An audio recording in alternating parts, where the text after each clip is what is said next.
Eu sou o professor Robson Xavier, nós somos do grupo de pesquisa em Arte, Museus e Inclusão da Universidade Federal da Paraíba, que está vinculado ao programa de graduação, programa associado em artes visuais da UFPB, UFPE, né, e esse é um projeto chamado Arte em Rede, né, que são conversas com artistas, curadores, pesquisadores em artes visuais sobre o processo de criação, em cada campo de atuação, na sua vertente de trabalho. E hoje nós vamos convidar a professora Regiane Coutinho, que é mestre e doutora em artes pela ECA USP, e professora do Instituto de Artes da onde atua na licenciatura e nos programas de pós-graduação em artes visuais, e em artes, né, na verdade, lá, e mestrado profissional em artes. E é fundadora e atualmente colaboradora do Arte Educação Produções, que é um coletivo que desenvolve projetos de ação educativa em São Paulo.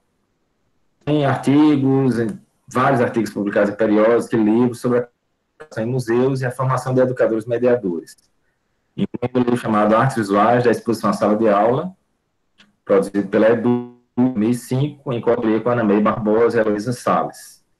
E a Arte Educação com Mediação Cultural e Social, também da Unesp, de 2009, organizada em parceria com Ana May Barbosa. Então, Regiane, seja muito bem-vinda ao Arte em Rede. A gente agradece já em nome da UFPE e do grupo de pesquisa, sua participação, para estar aqui. E a ideia é um pouco ter ser uma conversa mesmo sobre mediação e sobre suas experiências, sobre suas funções nessa área, porque eu acho que são referências e é sempre bom ouvir essas experiências. Ok? E aí, na verdade, você que define se quer, na verdade, que as pessoas, por exemplo, perguntem ao longo do processo, deixem para fazer perguntas ao final. Isso depende muito de você, né? Você pode compartilhar PowerPoint, imagens, essas coisas, e é isso. Então, seja muito, né? É um prazer estar com você aqui hoje. Muito obrigada, Robson. Fiquei muito feliz com esse convite. Eu acho que é um momento que a gente está vivendo que a gente tem que tirar partido dessas possibilidades de trocas, né, e de construções em rede. Eu acho que até quando o Robson estava falando aí da esse breve currículo, dá para perceber que as minhas publicações em torno da questão da mediação, elas são da primeira década desse século, do século XXI. E aí eu queria me situar em relação a esse chão, né, de onde eu vou falar, né, onde eu estou e sob que ponto de vista eu estou olhando a questão. Eu tenho olhado, né, ultimamente, a questão da mediação cultural, que é o tema geral que a gente vai tratar aqui hoje. Eu acho que vocês podem fazer perguntas e fazer interrupções. Eu preparei eu tomei um PowerPoint que eu tinha feito uma apresentação recente no SESC, aqui num dos SESCs aqui de São Paulo, e vou usar essa apresentação, esse PowerPoint, para trazer algumas referências e algumas questões para provocar essa conversa, para fazer com que essa conversa aconteça, né? Então, está aberto. Eu confesso que eu tenho um pouco de dificuldade no momento que eu estou falando, de olhar o chat, eu fico concentrada, e aí... Mas para você, eu fico olhando o chat aqui e faço a mediação ótimo, disso. Ok. Ótimo, porque eu fico concentrada e aí, para eu olhar o chat, eu tenho que abrir, olhar e tal. Então, acontece muito isso, porque eu dou aula também nessa plataforma, e o pessoal já sabe aí da minha deficiência nessa parte. Mas, veja bem, no início dos anos 2000, eu tive um convite da Ana Amália Barbosa, e eu para integrar a equipe do Arte Educação Produções, que é esse coletivo do qual eu fiz parte desde o início, e que no momento em que depois de uns 10 anos de participação, eu atuo hoje, acompanho e estou como colaboradora, mas não atuante e engajada nos projetos como eu estive desses primeiros 10 anos aí do início, né, de atuação. E aí, essa minha experiência também com esse coletivo, o meu lugar sempre foi no lugar da formação dos educadores que iam atuar nos projetos. Então, a gente formava a equipe e eu acompanhava, eu fazia a formação inicial desse grupo e ia acompanhando ao longo das exposições. Então, assim, para mim foi uma experiência assim, riquíssima. Eu costumo dizer que eu nunca estive tão mergulhada no universo da arte quanto nesses projetos. Eu acho que me fez entrar no contexto, no campo, né, no campo da recepção e da circulação do contexto das artes. E depois dessa experiência desses 10 anos, eu passei... em 2004, eu fiz concurso no Instituto de Artes da Unesp, e eu entrei, e depois de um tempo eu entrei para pós-graduação, e aí eu passo a acompanhar projetos de pesquisa nessa direção, no contexto da mediação. Então, a partir de então, eu venho acompanhando vários projetos, atualmente tenho vários orientandos de mestrado, tem uns 1, 2, 3, 4, 5, 6, eu acho, de mestrado e doutorado, que estão fazendo pesquisa no campo da mediação. Então, eu estou nesse lugar, digamos, hoje eu estou nessa retaguarda, acompanhando os projetos e vendo como o campo tem se movimentado. Né? Então, por isso que eu fiz essa proposta desse título para essa conversa. Né? Acho que eu vou começar a apresentar, porque... Deixa eu abrir aqui o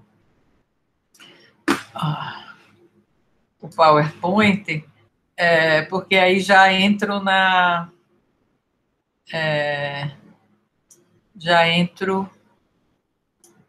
questão.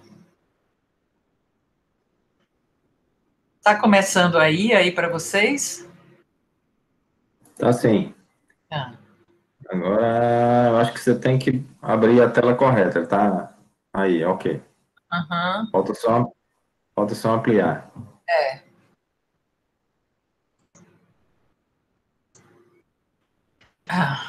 Ok, então vocês estão vendo, né?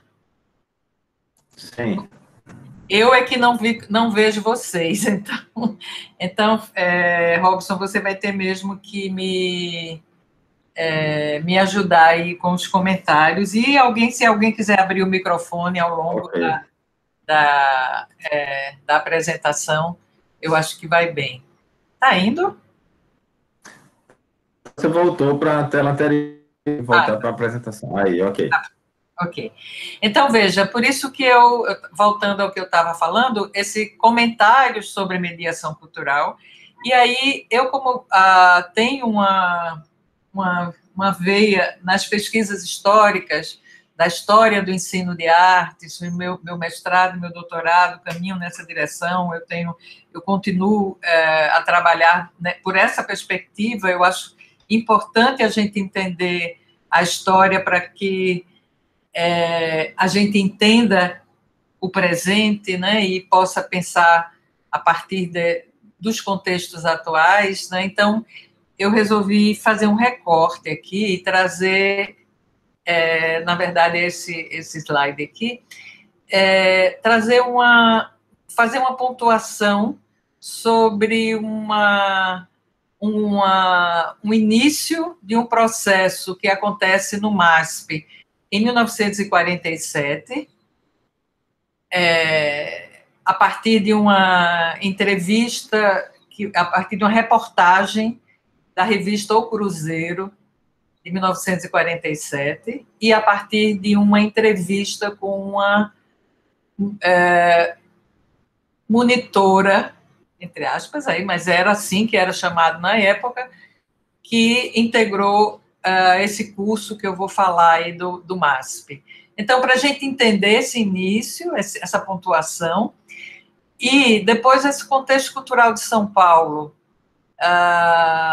eu vou pensar também os dados de uma pesquisa que foi feita nesse início dos anos 2000, e foi aí nesse contexto em que eu começo a atuar nesse campo da mediação, e aí terminar fazendo umas ponderações sobre o que eu tenho percebido nessa contemporaneidade, né? Alguns pontos que eu acho relevante da gente pontuar. Então, eu vou começar aqui com essa chamada. Eu fiz um print e ampliei aqui uma imagem da reportagem dessa revista O Cruzeiro, edição 48, de 20 de setembro de 1947.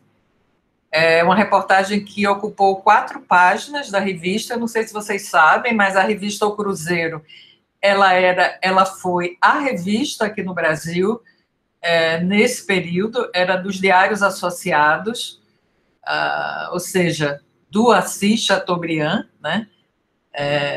Desse conglomerado que ele criou nos anos 50, 40, 50, de rádio, de meios de comunicação, revista e tal.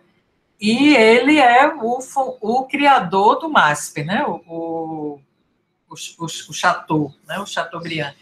E a revista publica essa matéria e tem essa chamada, que é Futuros Monitores do Museu de Arte, entre aspas, ou seja, o museu estava em preparação, ainda não havia sido inaugurado, né? E aí tem essa frase que está aqui ao lado, que eu destaquei aqui, que está difícil de ler aqui, mas o que é que está dizendo? Artistas, arquitetos e desenhistas assistem às aulas do diretor do Museu de Arte de São Paulo. Dentre eles sairão os orientadores do povo, dentro de milhares de anos de história da arte. Essa aqui a página da revista. Essa chamadinha está aqui em cima, né? Esse texto que eu acabei de ler aqui, né? E eu acho muito forte essa perspectiva que eles apresentam, os monitores, né? E como eles chamam, de orientadores do povo dentro de milhares de anos de história da arte, ou seja, um museu que estava se preparando, se inaugurando, era um museu que ia trazer peças da história da arte, né? Mas essa ideia de que esses monitores eram os orientadores, primeiro, também a gente vai situar aí, nesse momento, essa ideia de monitor, né?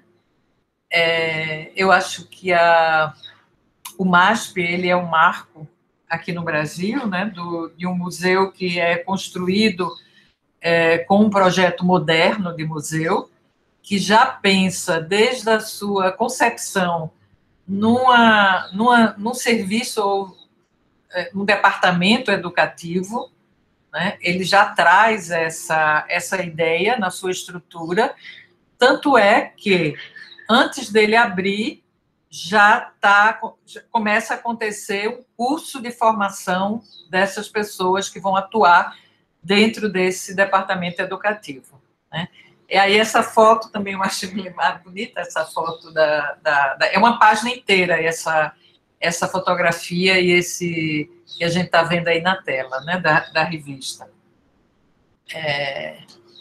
E aí, aqui eu trago uma fala de Antônia Aparecida Pallu, que eu fiz uma entrevista, eu tive a oportunidade de fazer uma entrevista com essa professora, uma professora de artes aqui de São Paulo.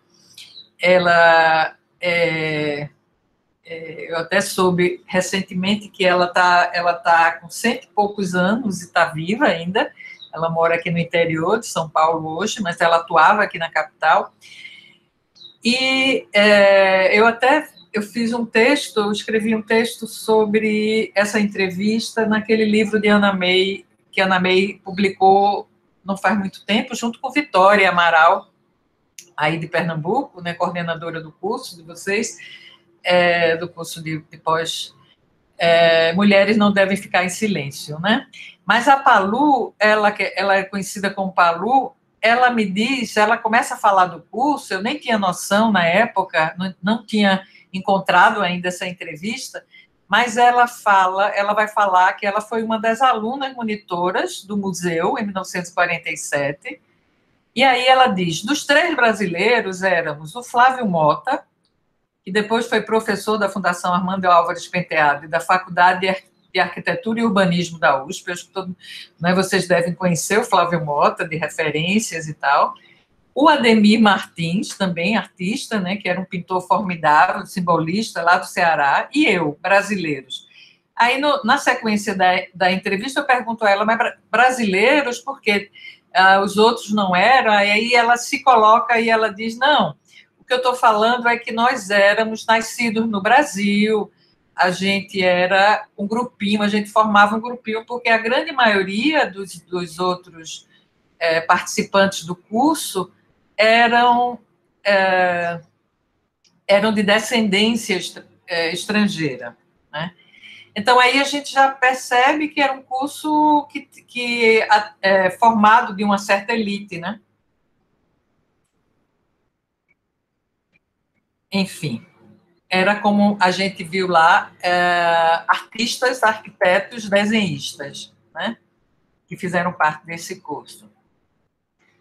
Aqui uma página, a página seguinte tem aquela página anterior que eu projetei, e aqui a página seguinte, essa, Monitores para o Museu de Arte, era o título da reportagem.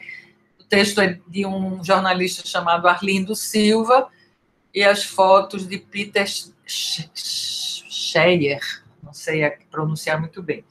Mas a gente vê nas fotografias o Pietro Maria Bardi dando aula, né? Rabiscando na parede, em um suporte, acho que é um papel, né? E o fotógrafo capricha nessa sequência, né? Do Bardi dando aula. E aí tem umas legendas que a sala de aula era uma sala improvisada, que o museu estava em construção e que o pessoal estava se preparando para essa atuação. E aí eu pensei aqui algumas frases que dão uma noção a gente do contexto de como a reportagem apresenta, né? Então, a gente está falando de uma reportagem, de uma revista, o texto passa por um jornalista, a revista era ligada ao museu, então tem toda aí uma relação que a gente precisa entender para fazer a leitura desse texto. Mas é interessante aqui a gente olhar, e vou ler aqui junto com vocês, o plano fundamental dos diários associados é que o museu não seja simplesmente um mostruário onde se enfileirem obras de inestimável valor de El Greco, Goya, Botticelli, Magnasco, Portinari ou Almeida Júnior. Há de ser um museu vivo, entre aspas, no qual os visitantes sejam orientados com segurança e iniciados no conhecimento fundamental da arte, em suas manifestações originais dentro da história. É por isso que se preparam atualmente os futuros orientadores, a bem dizer, monitores do museu. Então, a gente sente aí nesse primeiro, essa proposta do Museu Moderno, um museu vivo, né? Que não é um museu um mostruário apenas, né? Então, eles já estão traduzindo, digamos assim, numa linguagem, né, da revista para uma revista de circulação, essa ideia, né, de um museu moderno, e a responsabilidade que é dada a esses orientadores, né, de orientar com segurança, iniciados no conhecimento fundamental da arte e tal, né? E a afirmação, mais uma vez, da nomenclatura monitores para essas pessoas que iriam atuar aí nesse contexto da mediação. E aqui é uma outra foto que eu acho emblemática dessa reportagem, primeiro porque apresenta o Bardi no meio, né? Ele está sob a luz aqui, o Pietro Maria Bardi, e no seu entorno só homens, né? Apesar de a gente ter visto lá outra foto onde apareciam as moças que acompanhavam esse curso, mas assim, e a formalidade da coisa, né? Todo mundo de paletó e tal, então era um assunto que merecia essa, digamos assim, essa formalidade, né? Aqui outra frase pensada do texto: não hão de ser uns simples cicerones que repitam ano após ano as mesmas descrições, os mesmos slogans. Os monitores deverão saber explicar ao povo, dentro do museu, a distinção entre um véu de Madonna do século XVI e um do século XVIII, bem como os traços característicos de Pedro Alexandrino e Almeida Júnior. Ou seja, tinha aí uma perspectiva, ou seja, já existia uma certa representação ou uma certa ideia de que essa pessoa que faria essa visita, ou esse seria um pouco um cicerone, né, para que ele apresente essa diferença, não hão de ser um simples cicerone. Então, já existia essa ideia de que esse mediador era alguém que circulava pelo espaço, né? Repetindo, ano após ano, as mesmas descrições, os mesmos slogans, né? E os monitores deverão saber explicar ao povo, ou seja, a ideia explicativa, né, e a ideia do reforço à própria historiografia da arte, né? As distinções entre um véu de Madonna, os traços característicos. Então, essa era a função que se esperava desse monitor, né? E aqui mais acho que é a última citação que eu pego do texto, né? Dessa maneira, o museu não abandonará o público a si próprio. Diante de um quadro qualquer, ninguém ficará entregue a suposições, nem a tentativas de adivinhações. O museu ajudará o público a conhecer e a compreender as obras dos grandes mestres. E essa exatamente será a função dos orientadores. Porque o museu não será somente para letrados, será para o povo, para o homem humilde, para o que passa a semana inteira morejando no balcão, escrevendo balancetes ou curvado sobre livros. Não de vir do interior do estado, de outros estados, grupos de operários, gente do trabalho, para tomar contato com essa coisa sublime que é a arte. O museu, portanto, antes de mais nada, vai realizar uma obra educativa. É muita coisa aí dentro dessa citação, né? Desse trecho aí que eu destaquei. Primeiro, a ideia de que o público não sabe nada, né? Porque abandonará o público a si próprio, diante de ninguém ficará entregue a suposições, né? Nem a tentativas de adivinhações. Então, já parte sempre do princípio de que esse conhecimento é um conhecimento que precisa de acesso aos códigos, que precisa de uma introdução, né, que precisa de especialistas, né? Então, esse sujeito aí que vai, pensa,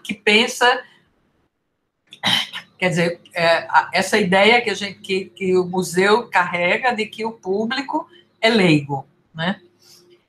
E o museu ajudará esse público leigo a compreender as obras dos grandes mestres. Aí, na segunda frase, essa perspectiva de que para quem esse museu é pensado, né? E aí essa ideia de povo que o repórter traduz, né? Como aquele sujeito que trabalha, né? Então, é o trabalhador, é o operário, né? É aquele que vai vir do interior, que vai vir dos... Então, aí tem toda um imaginário, né? De quem é. Então, não é para uma pessoa que sabe ler, é uma pessoa que sabe, né? Que está curvado sobre livros de balancetes. Então, é um trabalhador que está envolvido, ou seja, tem aí um direcionamento, né, dentro desse contexto, e termina a frase reafirmando a ideia do museu como uma obra educativa, né.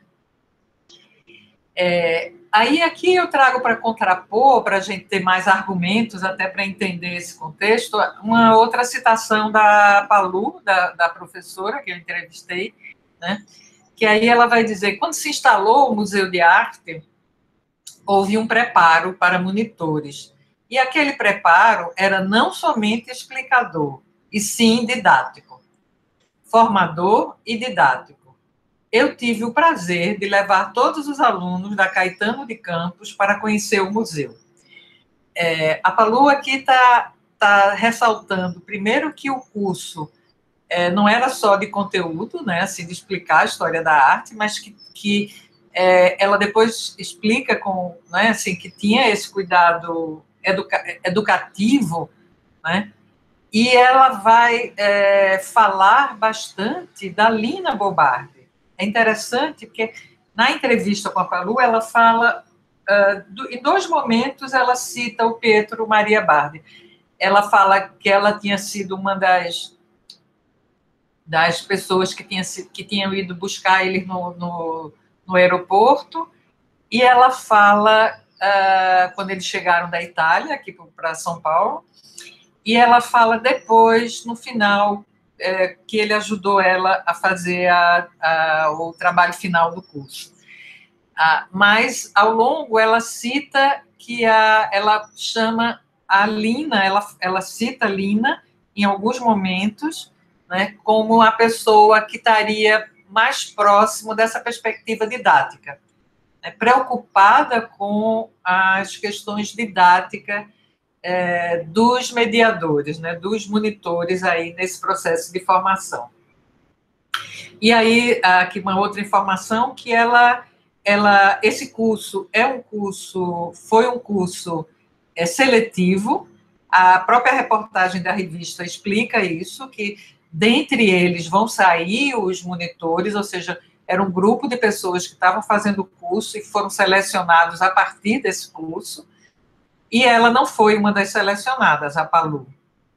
E ela faz um concurso logo depois para professora do Instituto Caetano de Campos, que era a escola normal oficial aqui do estado de São Paulo, uma escola bastante reconhecida, que pautava com seu currículo outras escolas aqui de São Paulo, e que ficava no centro, na Praça da República, ao lado ali da primeira sede do museu, que era na Rua 7 de Abril. E ela cita que ela saía com as crianças da escola a pé, ia para o museu, e fazia atividades no museu, voltava para a escola e tal. Isso na década de 50, que é quando a Palu, 50, 60, ela atua na Caetano de Campos, né? Antes do museu mudar para a Paulista, para a Avenida Paulista, né? E aí ela diz aqui, depois que eu fiz o curso, durante 8 meses, mais ou menos, de aulas toda noite. Tínhamos que desenvolver uma tese, e a minha foi sobre o Aleijadinho. Ele foi ou não um grande artista? É o que ela comenta, né? Então, aqui a gente vê, primeiro, que esse curso é um curso, basicamente um curso de especialização, que tem aula todas as noites, durante 8 meses, né? Então, não era um curso de uma semana ou 2 semanas, como a gente vê hoje em dia os preparos de educadores, né? Porque tinha toda essa exigência de que esse monitor ele trabalhasse sobre essa perspectiva, né, da historiografia da arte, né? Então, havia toda essa preparação. E, ao final, tinha um trabalho final. Então, era o que a gente entende hoje por um curso de especialização, né? Com um trabalho final, uma monografia e tal. E aí é nesse momento que ela fala que ela foi a Minas Gerais conhecer as obras do Aleijadinho e que o Bardi aí ajuda a ela nessa elaboração, né? Deu uma orientação. Mas aí, essa primeira fase, né, esse primeiro dado que eu trago, porque eu acho que a gente hoje ainda encontra nesse campo resquícios dessas práticas, né, dessas ideias, né, a ideia do monitor, a ideia do sujeito que vai levar a informação ao público leigo, né? Então, a gente também encontra muito essa ideia no próprio público, né? No público que vai em busca de uma ação educativa, que espera que esse educador ou monitor, como era entendido, né, atue dessa forma, né? Então, eu acho que é uma representação que permanece forte, né, na nossa cultura, né? E aí eu vou dar um salto, né? A gente está falando aqui de 1940, né, do final dos anos 40, na criação do MASP dos anos 50, aqui em São Paulo, né? E aí eu vou para para os anos 2000, que é quando eu começo a atuar no Centro Cultural do Banco do Brasil. E eu vou trazer aqui uns dados de uma pesquisa que foi feita por Valéria Peixoto de Alencar, que atuava na equipe do CCBB, na equipe que eu coordenava lá como formadora lá dos educadores, e a gente atuou nessa época, inicialmente, o Arte Educação desenvolveu um trabalho no Centro Cultural Banco do Brasil, aqui de São Paulo. A gente atuou desde 2001, quando o centro abriu, até 2007, no CCBB. E a Valéria, ela fez uma pesquisa no mestrado, quando eu entrei para orientar no mestrado do Instituto de Artes aqui da Unesp, né? E essa pesquisa, ela defende, eu acho que um pouco depois, mas os dados foram colhidos em 2006, e o que a gente procurava, o que Val procurava entender, e eu fui junto com ela nesse processo, quem eram as pessoas, quem era esse mediador cultural, de onde ele vinha, o que é que ele buscava nesse campo. Então, a gente está aí num momento em que essa mediação passa a ter uma visibilidade e as instituições culturais passam a investir nos programas educativos. Eu acho que o final da década de 90 e o início dos anos 2000 foi um período em que houve um investimento grande nessas equipes educativas, né?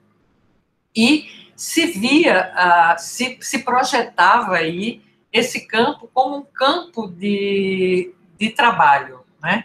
E era essa a perspectiva que a Valéria estava buscando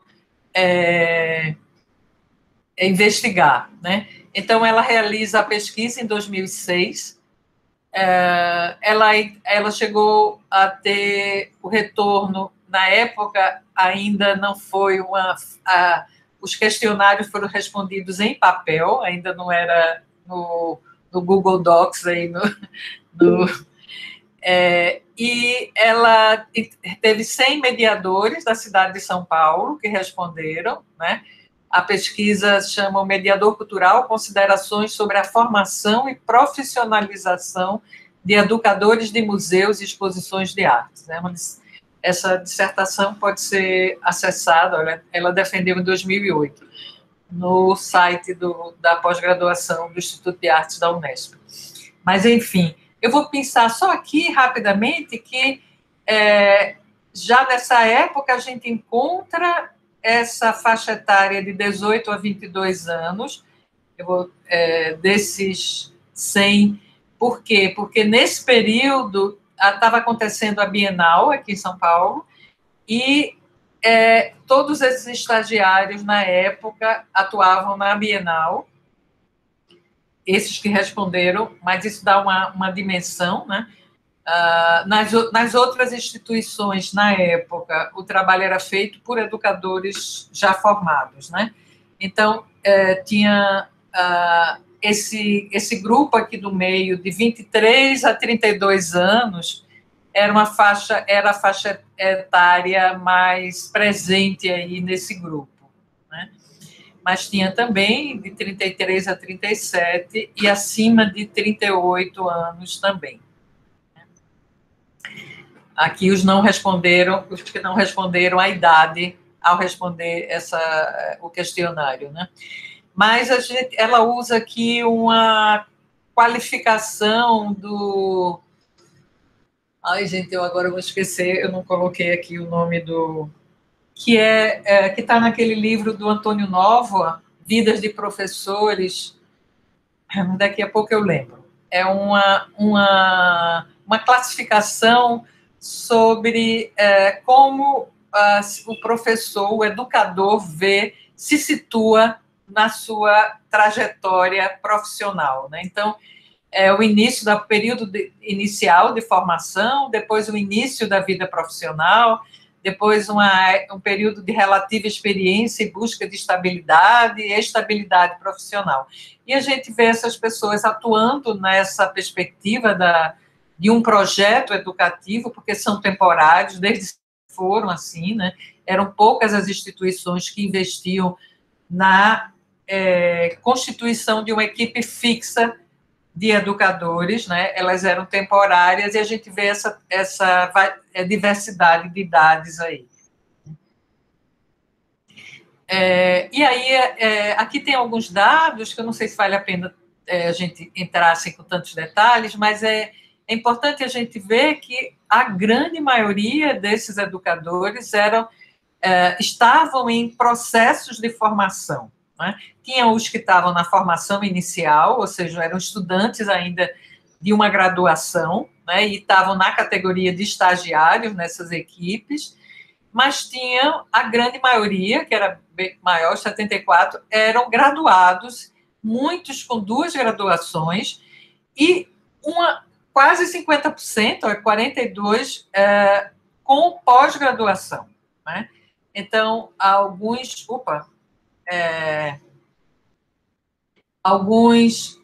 cursando a especialização, outros já especialistas, uns mestrandos, mestres, 2 doutorandos e um já doutor, né, que estava atuando como educador.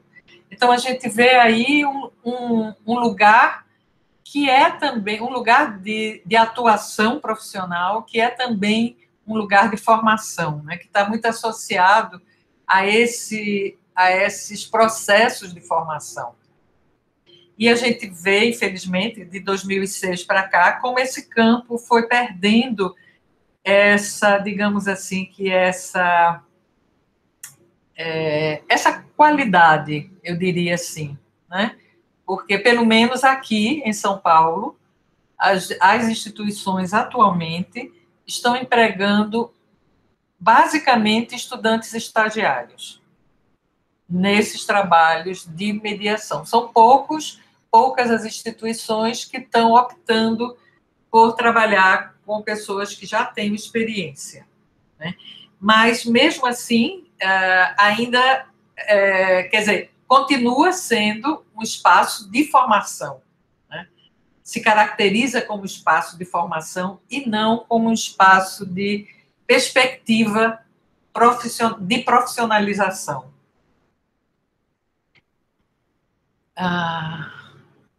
Ainda sobre a pesquisa da Val, né, eu acho que aqui ela traz em que áreas esses educadores eram formados, né?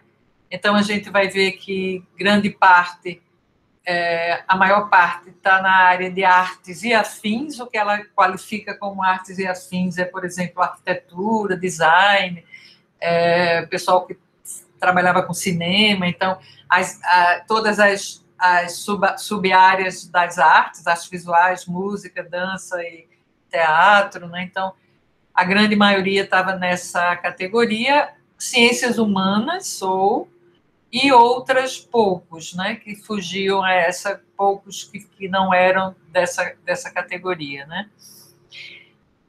E aí tem outra característica que eram, poucos tinham feito, a maioria tinha feito apenas bacharelado e poucos licenciaturas, né.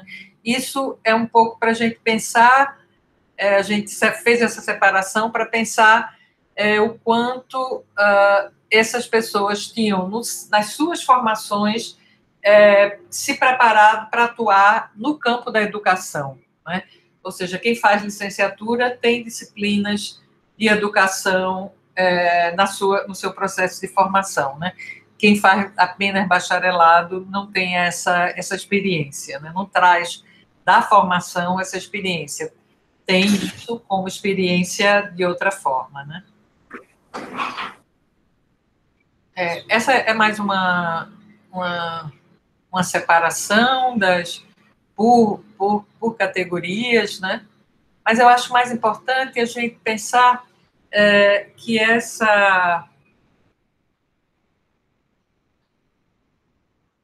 esse processo de formação continuada, ou seja, pensar nesse trabalho, na necessidade do educador de estar em formação ao longo de todo o trabalho, né?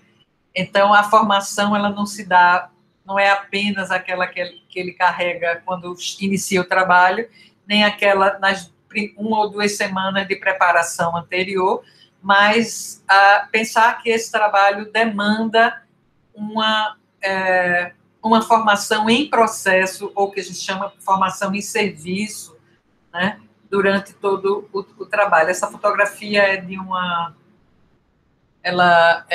de um momento do processo de formação, lá no CCBB, né? A gente tinha, isso era uma luta, uma batalha que eu travava a cada projeto que a gente submetia ao CCBB, porque o CCBB trabalha ainda com licitação de projetos, e a gente, em cada projeto, tinha que defender essa necessidade dos educadores terem horário de estudo, da gente ter reuniões frequentes com a equipe nesse processo. Então, era sempre uma conquista que a gente tinha que fazer a todo o projeto, né? Porque a instituição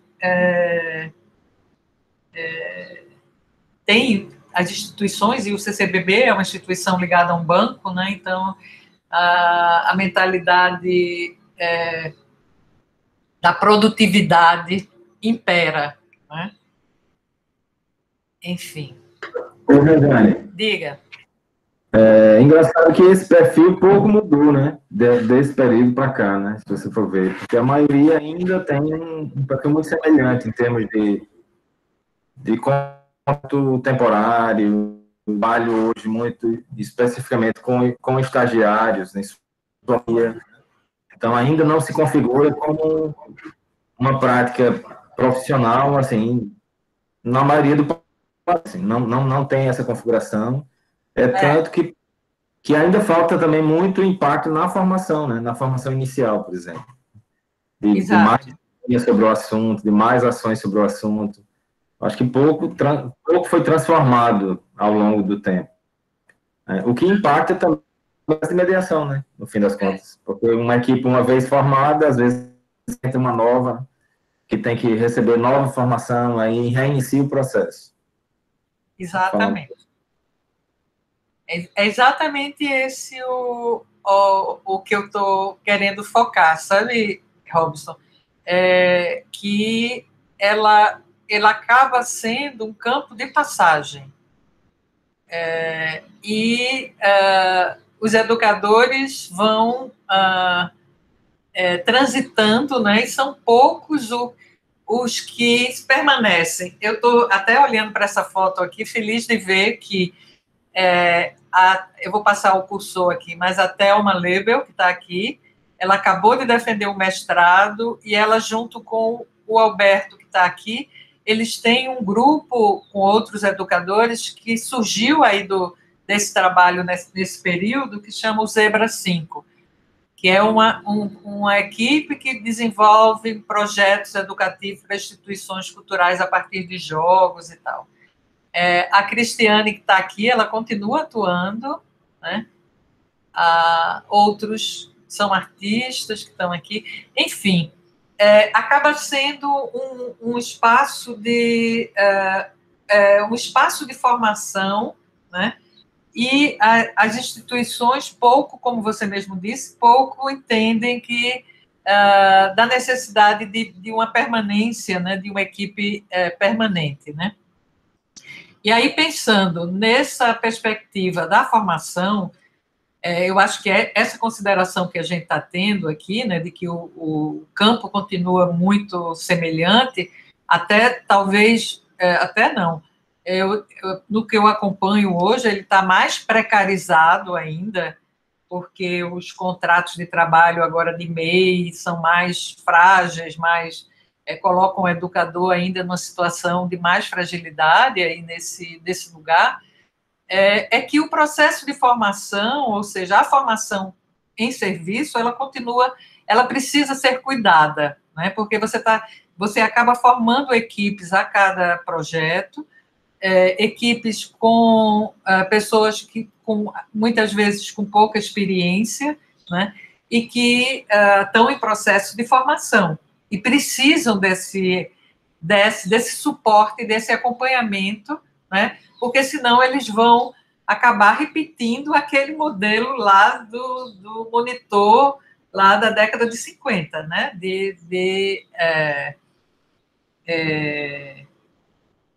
Reproduzir o discurso da curadoria, o discurso hegemônico da historiografia da arte, né? E não atuar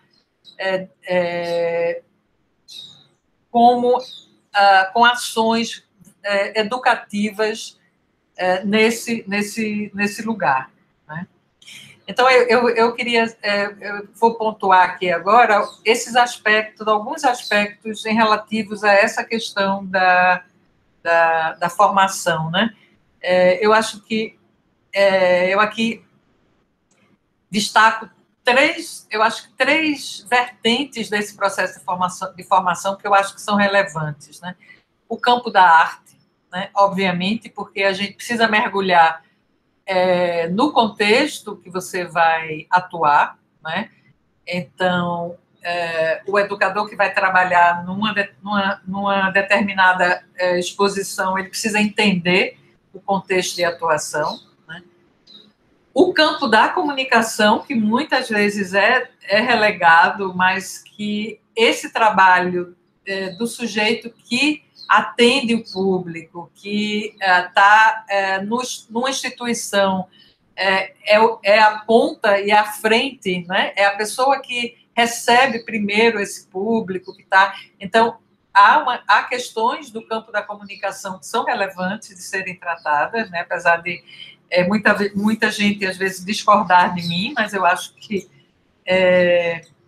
Inclusive, eu, quando comecei a atuar nesse campo, eu fiz algumas pesquisas e passei um tempo, eu tive um contato com o pessoal que atua na França e tal, e é interessante porque lá na França a mediação cultural ela é estudada no campo da comunicação, ela não está vinculada ao campo da educação. Como a gente aqui faz essa referência ao campo da arte e educação, né? Lá na França eles veem a questão bem claramente como uma questão do âmbito da comunicação, né?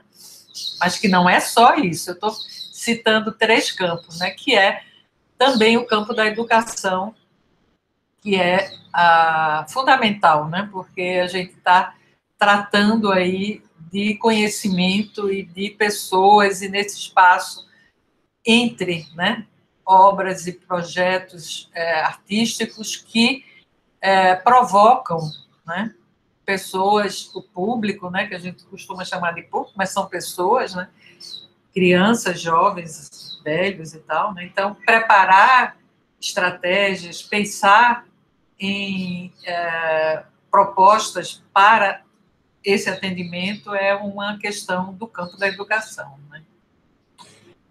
Na época em que eu atuei lá, nesses 10 anos lá dos anos 2000, eu tinha destacado, eu peguei essa lista aqui de temas dessa época numa uma apresentação que eu tinha feito no que eu achava que era relevante da gente tratar em processos de formação de educadores mediadores, né? Então, entender os processos de construção de conhecimento em arte, buscar... Eu vou passar logo assim, que aqui eu já destaquei o que eu ainda considero que é relevante, né? Eu entender os processos de construção de conhecimento em arte, eu considero ainda que são fundamentais para que a gente atue nesse campo, né? Buscar instrumentos para avaliar os diferentes níveis de compreensão estética de crianças, jovens e adultos era uma perspectiva que, né, lá no início, lá nos anos 2000, a gente tinha muito forte a partir das pesquisas do Michael Parson e da Abigail House sobre os níveis de compreensão estética e tal, e que hoje eu acredito que elas são importantes de serem conhecidas, mas elas precisam ser melhor entendidas e atualizadas hoje, né? Porque as pessoas têm seus processos de conhecimento, trazem seus processos de conhecimento, né? Não existe uma compreensão estética única, né? Ou uma linha de compreensão estética única. Então, eu já coloco esse ponto em questão. Pesquisar exercício e exercitar diferentes abordagens de leituras de imagens, sim. Não existe apenas uma forma da gente abordar uma obra, existem diferentes perspectivas e a gente pode entrar nesse processo de leitura, de interpretação, a partir de diferentes chaves de entrada, né? Vai ser o objeto, ou o trabalho, ou a obra que vai demandar abordagens distintas.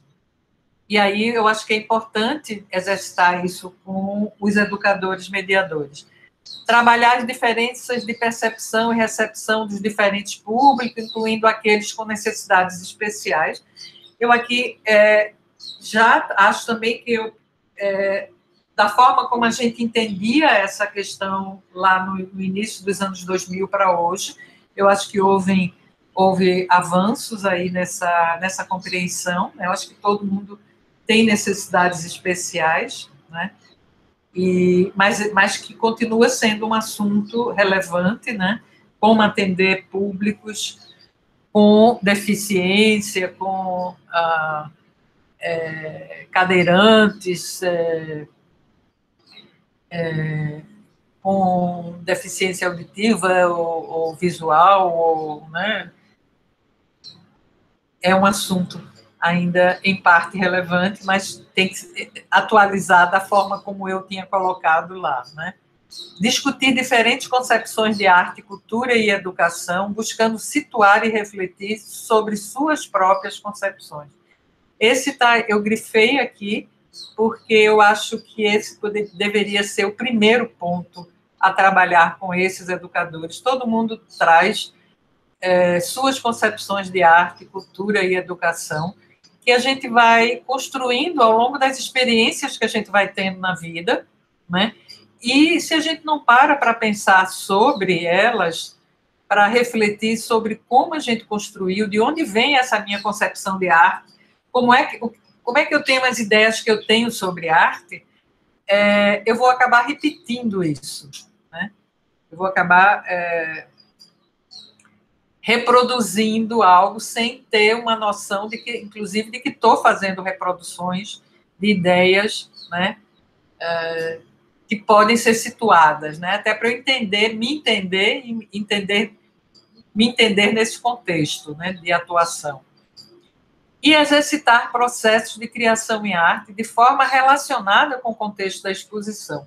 A gente sabe que essas equipes de educadores, elas são formadas por pessoas de diversas áreas, muitas que não têm uma relação direta de prática com o campo da arte. Então, nesse trabalho lá que eu fazia, a gente tinha, em alguns momentos, a gente fazia exercícios de criação em arte com o grupo de educadores, tentando relacionar com aquilo que a gente estava usando, né, com as obras que a gente estava mediando, para poder fazer com que esses educadores compreendessem, né, os processos de criação em arte.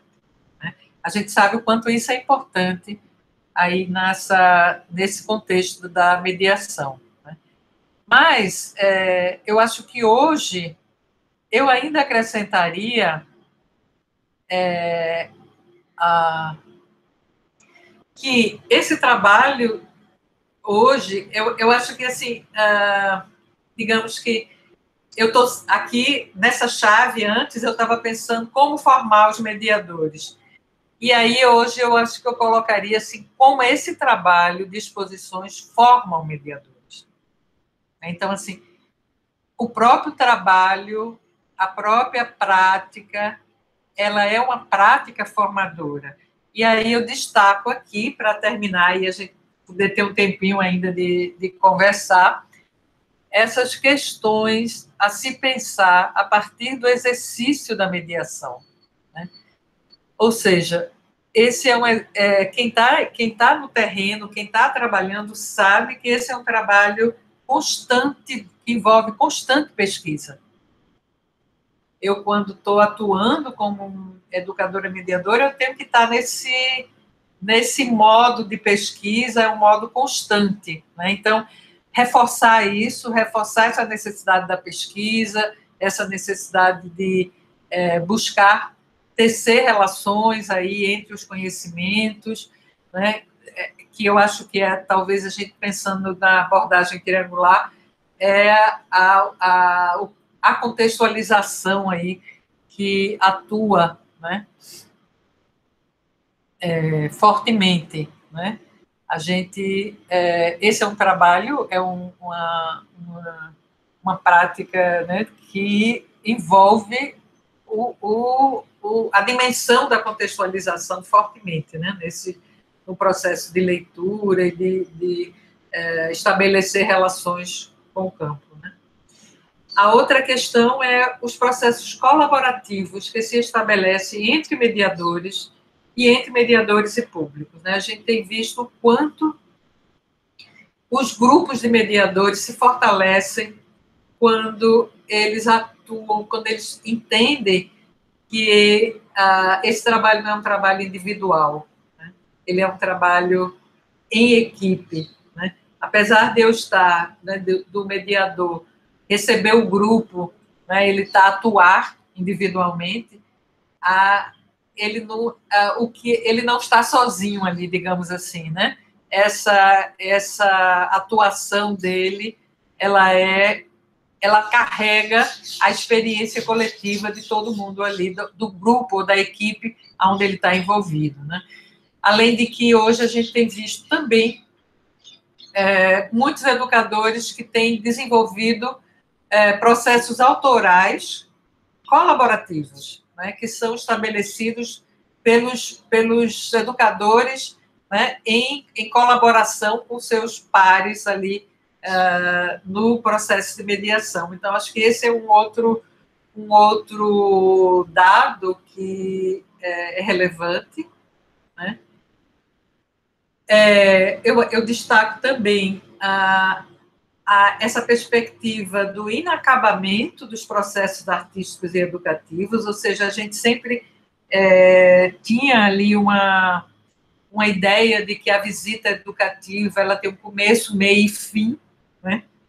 Então, o acolhimento, o desenvolvimento e o fechamento da visita, e a gente sabe que esse processo é um processo que ele reverbera e ele pode reverberar, né, quando ele é bem desenvolvido, né? E ele tem essa ideia de que ele não se fecha, de que os processos artísticos, assim como os processos educativos, eles estão nesse espaço aí de algo transitório, né, digamos assim. E a outra questão que eu acho que seria importante pensar hoje, eu acho que essas são questões que merecem pesquisa, todas elas aqui, né, é a performatividade da mediação cultural, né, que remete lá àquele aspecto da comunicação, né, que faz parte, né, o educador mediador, ele tem um tanto de performatividade aí na sua atuação e que ele pode explorar isso, né? Trazer isso como à tona e trabalhar essa sua performatividade, né? Eu vou fechar aqui, porque eu estou um pouco ansiosa para ver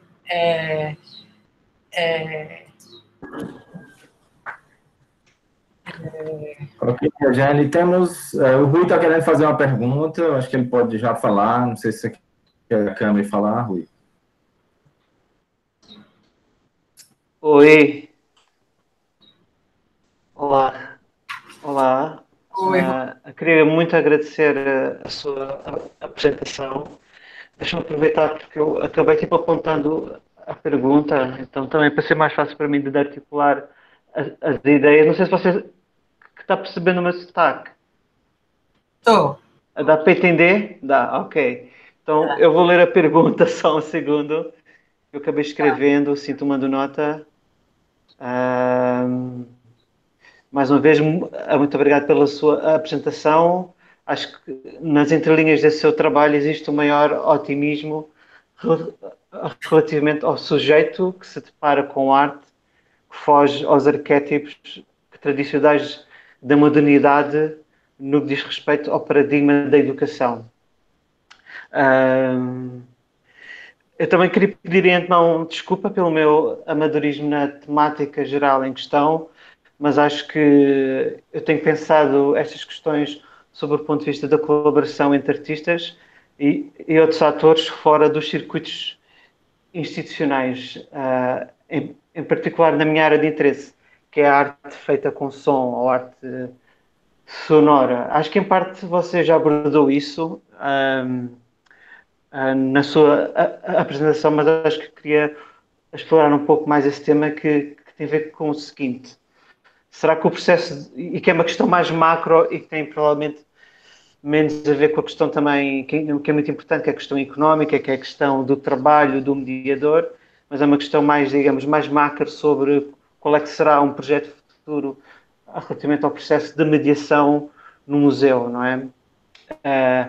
Então, a minha questão que tem a ver com o seguinte, será que o processo de mediação poderia ser algo de natureza mais porosa, de onde a aprendizagem funciona de forma circular entre educadores e educandos, talvez ecoando vertentes mais libertárias no contexto da pedagogia? Não vai deixar de haver especialistas ou hierarquias, mas como se poderia dar uma maior entreescuta entre os diferentes atores que participam na constituição do museu. Mais uma vez, muito obrigado, Rejane, pela sua apresentação e pelo seu tempo. Obrigada, Rui, pela questão. Né? Eu realmente, nesse meu recorte, a minha perspectiva foi, sim, de ter esse enfoque, digamos assim, no contexto mais institucional, né? Fazendo essa relação, né, entre os processos de mediação e as instituições, e como ele é visto socialmente e tal, né? Mas sim, eu acho que quando eu estou apontando lá no final as questões de colaboração, sobretudo, e a questão das performatividades, que hoje eu vejo como questões relevantes que podem contribuir com o campo, eu estou pensando nessa perspectiva talvez mais porosa que você está colocando aí, né? Essa perspectiva peraí que o gato quer participar aqui. Essa perspectiva de uma relação de uma situação mais horizontal, né? Do mediador com os públicos, com as pessoas e com a própria arte ou o próprio artista, né? Mas eu acho que talvez, inclusive existe um grupo, né, que discute, eu não sei se você conhece, deve conhecer a mediação extra-institucional, que é um grupo que eu acho que ele tem no Facebook, que chama Mediação Extra-Institucional, né, que reúne educadores que discutem as questões de mediação, que estão discutindo essas questões, digamos, eu não gosto muito da palavra se empoderar, mas é uma situação de visibilidade, né, que eles estão se dando ali. Mas eu ainda vejo que o sujeito, que esses grupos de educadores, mesmo tendo essa prática mais horizontal, mais porosa, mas que se impregne mais com a que eu acho que quando você tem em mente que você precisa entender o campo da arte, que você precisa entender esse campo, né, entender esse objeto que você está ali mediando, né, e tecer essas relações com o próprio artista e com o próprio contexto, né, mas a gente está sempre submetido a uma instituição, né? Então, eu acho que assim, não dá para querer apagar e fazer de conta que não estamos dentro de uma instituição, né? Porque estamos dentro de instituições, né? Então, a Carmen Morte, né, que atuou como curadora de uma das documentas, ela desenvolveu um trabalho, uma pesquisa. A Carmen, eu acho que ela hoje atua na Universidade de Zurique, eu não tenho certeza se ela continua lá, mas ela desenvolveu uma pesquisa e publicou esse trabalho, né? E ela vai falar sobre essa perspectiva das instituições, dos programas educativos questionarem a própria instituição. Então, esse espaço aí é um espaço que eu vejo assim, é um espaço de grande conflito, é um espaço que precisa que a própria instituição abra esse espaço, digamos, né, que ela acolha de alguma maneira. Autocrítica institucional, não é? Exato. Entende? Então, eu acho que tem aí eu acho que é importante ter essa clareza, porque muitas vezes essa perspectiva, esse olhar mais horizontal, os educadores se dando trabalhando coletivamente, muitas vezes eu acho que soa até um tanto ingênuo achar que vão romper com essas hierarquias se a própria instituição não for mexida também, né? E se ela não der brecha ali para que haja esse tremor, digamos assim, né? Para que ela se permita mexer, né? Ter assim que eu tenho observado, né? Voltando até aqui a esse exemplo que eu dei no início do MASP, um exemplo de 1947, né, desse curso, de como foi, de como que instaura, de uma certa forma, um campo, né? A gente tem, a partir dali, um campo que se instaura. É claro que a gente sabe que existia mediação, como a gente entende mediação, mas educação em museus, nos museus nacionais, nos museus de história, nos museus de ciência, desde início do século XX aqui no Brasil, no Museu Nacional do Rio de Janeiro e tal, essa relação museu-escola vem daí, mas sempre de uma perspectiva da escolarização. Né? Essa perspectiva do campo da arte, a gente pode dizer que ela se inaugura com esses museus modernos, o MASP, o MAN do Rio, o MAN daqui de São Paulo, assim como com a Bienal. As bienais também trazem uma prática, né, de visitação, de ter os facilitadores ali de público e tal, né, tem uma história aí, né, tem até uma pesquisa do José Minerini Neto sobre os educativos das bienais, que foi defendida na USP, com orientação da Ana May, pode ser até buscada por quem tiver interesse por essa história. Mas, assim, no campo institucional, assim, sim, mas o que eu ia falar do MASP é que, recentemente, o MASP teve digamos que dos últimos 5 anos para cá, houve uma mudança curatorial na instituição, uma mudança de perspectiva. O MASP começou a fazer exposições com a temática do afroatlântica, com a temática das mulheres e tal, e houve uma mexida também no departamento educativo da instituição, né? Que retirou os educadores, não trabalha mais com equipe de educadores, começou a centrar o trabalho na formação de professores, para que os professores atuem como mediadores quando levam suas escolas e tal. E aí o MASP foi tentando estabelecer um outro modelo. Ele vem tentando estabelecer um outro modelo. Mas, assim, quando chegou agora nesse período de pandemia, o que eu tenho visto do MASP é um certo retrocesso. Ele fazendo atividades online, assim, bem... umas atividades reforçando processos de releitura, com pouca contextualização, sabe? Então, assim, revelou-se um pouco aí, nesse processo, um descaso. Eles demitiram educadores agora na pandemia, entende? Então, assim,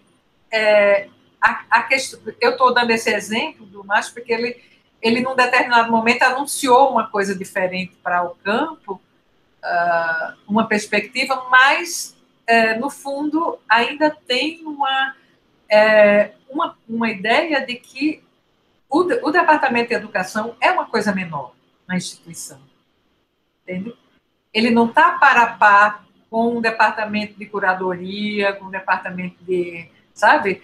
Então, isso é uma conquista, isso eu acho que é algo que se a gente não começa a fazer história ou a entender o campo, né? Enfim, estou falando muito, mas eu quero ouvir outras perguntas aí. Ok. Regiane, temos a gente teve que sair, ela tinha uma pergunta, mas não consegui esperar, e aí o Fernando Alvim fará uma pergunta. Então. Pode ser, Fernando? Pode ser, Robson. Primeiramente, quero agradecer, né, a todos pela realização dessa conversa e especialmente a Regiane, e dizer assim que eu achei muito interessante, né, como você construiu, né, Regiane, toda a estrutura da sua apresentação, passando por essa experiência do MASP e fazendo toda uma leitura, né, de uma análise mesmo do discurso daquele momento, né, pegando elementos também de uma certa semiologia, se analisa as fotos, né, as imagens para mostrar todo esse contexto, né, de um tipo de requinte, né, de como que essa se cria um ambiente assim de certa forma opressor até, né, assim, porque eles falam que é aberto para o público em geral, mas de certa maneira esse público que eles falam do trabalhador, ele não vai se sentir à vontade ou bem para chegar num determinado ambiente desse onde as pessoas estão de terno e gravata e falando sobre quase uma coisa de deuses, né? Sei lá. É o tempo. Então, assim, eu falo isso porque também trabalho na área, né? Atualmente a gente está trabalhando como monitor no Museu do Homem do Nordeste, no Recife, e estamos buscando refletir todas essas questões, né? A respeito de como esses processos se dão, né? Hoje em dia, porque você traz essa questão para a contemporaneidade, né? Como que a gente hoje em dia pode pensar no museu, por exemplo, como o Museu do Homem do Nordeste, que é um museu assim não necessariamente de arte, mas que tem arte também, né? Tem aspectos antropológicos e, enfim, né? A gente pensar essa relação entre a, o processo de construção da expografia, né, o artista, primeiramente, o processo de construção, a curadoria, e essa performatividade do mediador, né, da pessoa que está fazendo a mediação. Então, nesse sentido, eu fico pensando assim, como há, de certa forma, na mediação, uma curadoria também, né? O mediador, de alguma maneira, ele escolhe os elementos onde ele se debruça mais, o que ele, de alguma maneira, concorda com aquela curadoria ou discorda daquela curadoria. Ele tem ali a sua construção discursiva, né? Que ele coloca a partir de toda a sua bagagem, de tudo que ele traz consigo, e da sua perspectiva também política, o seu lugar de fala, tudo isso.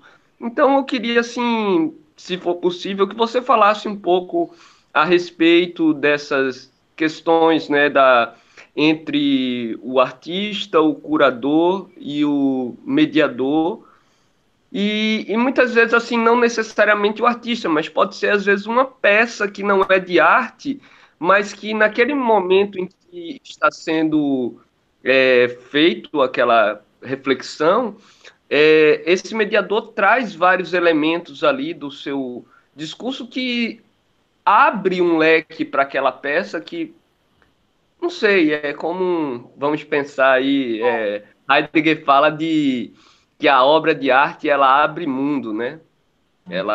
Ela tem essa coisa como o Dasein, né? O Dasein é a abertura. Então, a obra de arte ela abre mundo. E uma peça às vezes que não é de arte, mas com aquela mediação ela pode abrir mundo também. Não sei, mais por aí. Desculpa se eu falei demais. Não, Fernando, eu gostei muito do seu depoimento aí. Eu acho que é importante ouvir ter esse feedback, né? Para quem eu estou falando, quem é que está aí, e que você é atuante, né? Tá no chão do museu, na prática da mediação. Eu conheço o Museu do Nordeste, eu sou pernambucana, eu sou recifense, eu me formei aí no Federal de Pernambuco, fazem 20 e poucos anos que eu moro aqui em São Paulo. mas eu vou constantemente a Recife, minha família está aí, tá? Então tem uma relação forte aí com o contexto cultural também da cidade. Mas, assim, eu acho que tem uma coisa importante que você falou, você próprio já traz indícios dessa pergunta, dessa resposta que você me pede, que é essa consciência do mediador, que eu falei ali no final, eu acho que um dos pontos que eu acho chaves para atuar nesse... Aliás, para um educador como um todo, não é só o educador que atua no contexto da educação não formal do museu, das instituições culturais, mas um educador do campo das artes, de uma forma geral, é fazer essa reflexão sobre de onde vêm as minhas concepções sobre a arte e sobre aquele contexto específico em que eu estou atuando. Entende? Então, assim, para eu poder ter essa clareza que você falou aí, né, de muitas vezes você você concordar com o posicionamento de uma curadoria e outras não, você discordar daquele posicionamento e você entender por que é que você está discordando e situar, tanto situar o que você concorda quanto o que você discorda. Né? Então, assim, eu acho que esse posicionamento do educador de forma consciente, claro, assim, consciente, né, crítica, né, consigo próprio, né, porque ele sim, isso você falou uma coisa muito que eu concordo, né, porque o mediador ele faz sim uma curadoria, né, você faz um recorte ali quando você está propondo um percurso de visita, quando você está propondo alguma atividade ou alguma estratégia ali dentro daquele museu, você faz uma curadoria sobre a curadoria que se apresenta naquele museu. Né?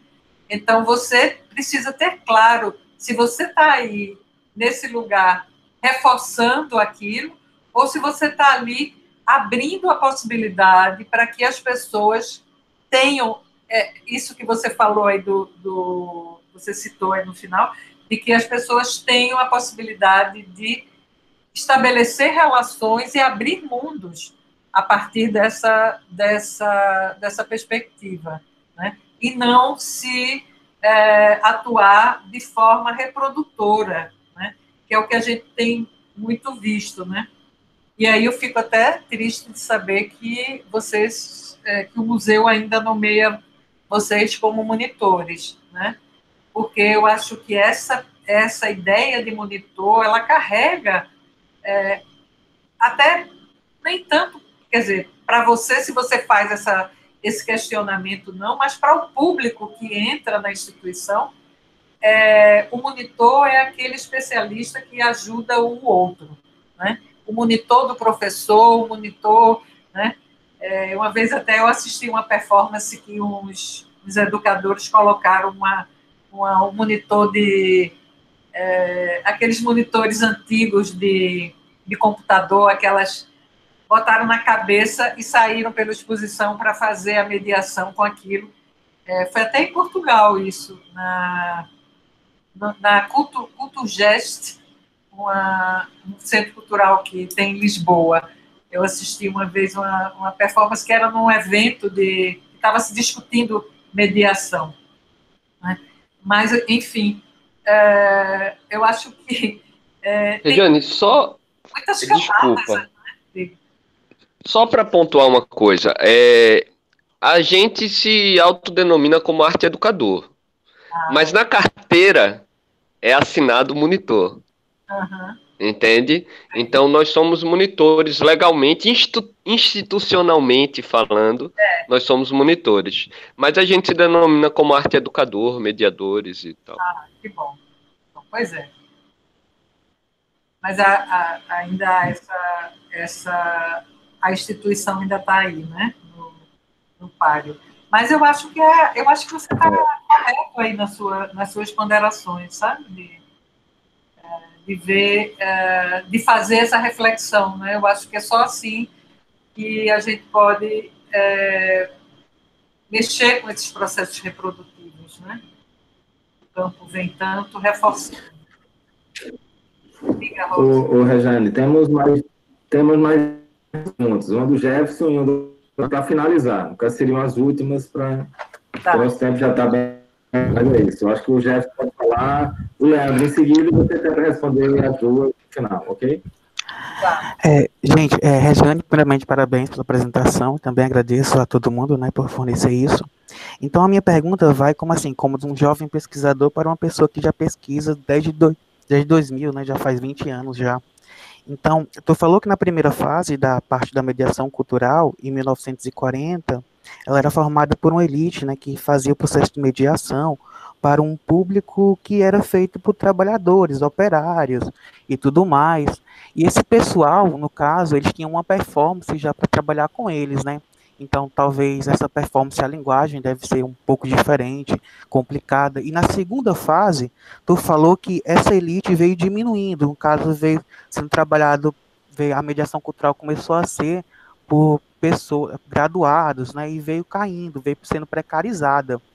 E a minha pergunta é, com toda essa precarização que a gente vai vendo do processo de mediação cultural nos museus, e com o avanço tecnológico que está tendo e tudo mais, a gente tende a futuramente, numa próxima etapa, numa terceira etapa da mediação cultural, a gente ter tecnologia substituindo a pessoa, o ser humano, tipo a inteligência artificial, aplicativos sendo utilizados, como já aconteceu já na Pinacoteca, a gente tende essa transformação do indivíduo que vai mediar com o público?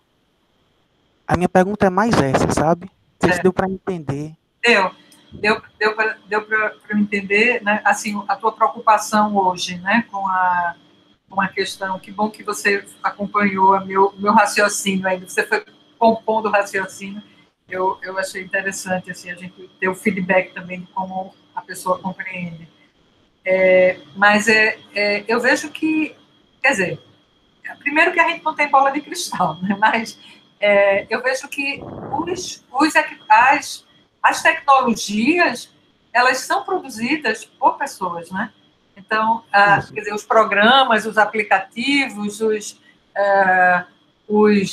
as propostas de atividades online que os museus estão propondo e tal, são elaboradas por pessoas. Então, sair desse lugar, eu acho que a gente está num momento, talvez, dessa necessidade do distanciamento, né, que aí eu acho que traz uma outra camada de necessidades e de questões que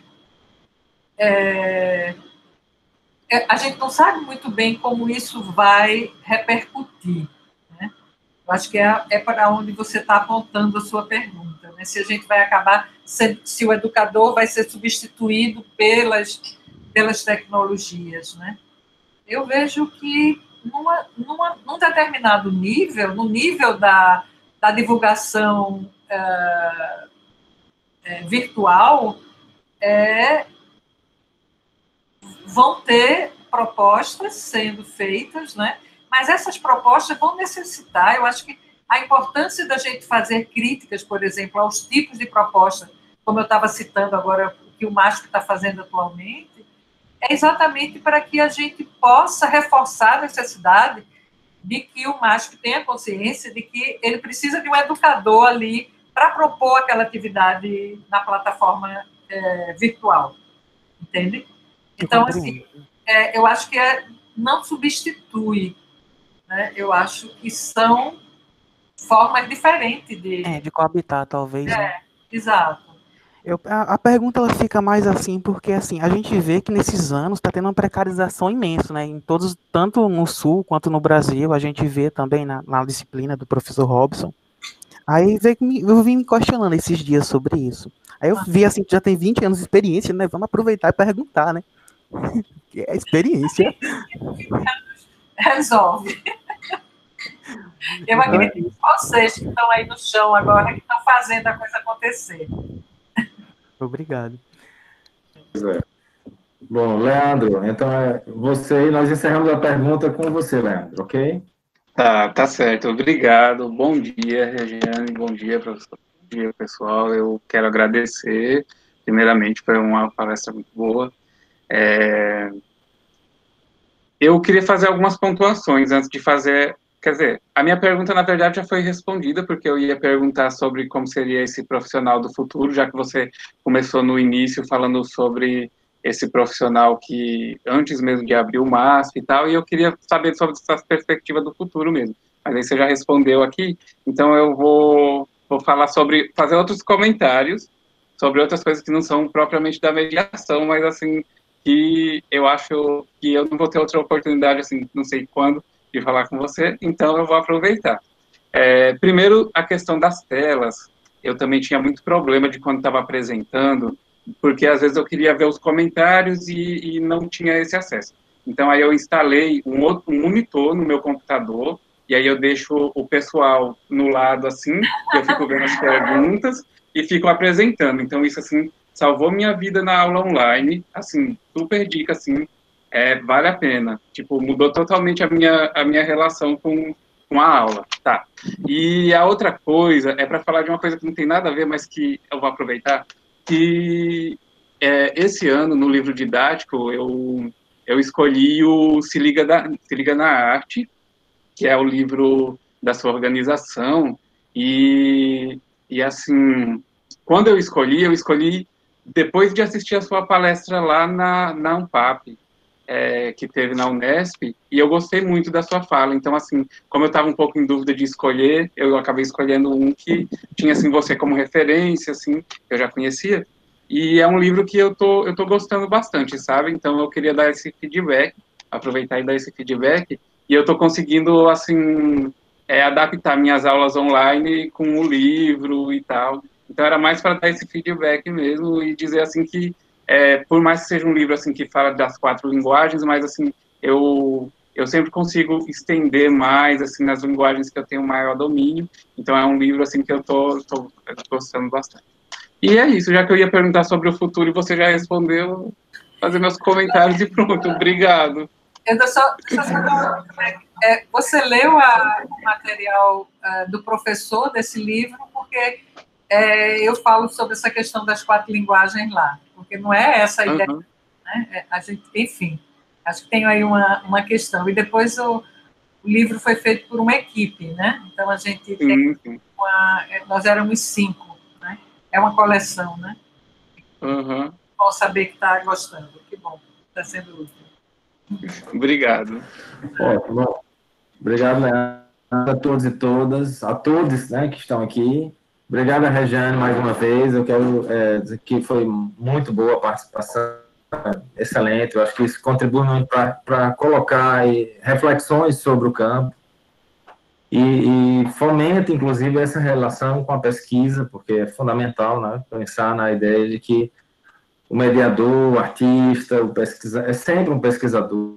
Na verdade, a parte integrante é ela que, na verdade, faz com que o trabalho seja diferente e que nós possamos colocar interrogações o tempo inteiro, questionar o tempo inteiro, perguntar o tempo inteiro, e com isso aprender a fazer, aprender a mudar a realidade, a enfrentar determinadas questões. Então, é um pouco essa ideia.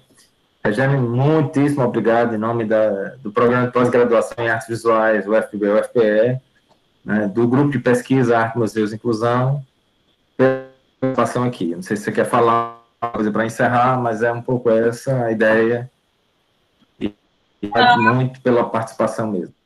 Eu também queria agradecer pelo convite, Robson. Eu acho que é sempre bom a gente poder se colocar à prova, assim, né? Se colocar no mundo e ver as repercussões, né? A gente fica tecendo as nossas considerações aqui quando vai estudando e pesquisando, e é muito importante esses embates, assim, com as pessoas, e eu venho acompanhando aí o programa, né, de pós aí de vocês, e acho super importante e relevante aí a formação que vocês estão implementando e fazendo acontecer aí, né, gerando pesquisas e gerando conhecimento. Muito obrigada aí participar.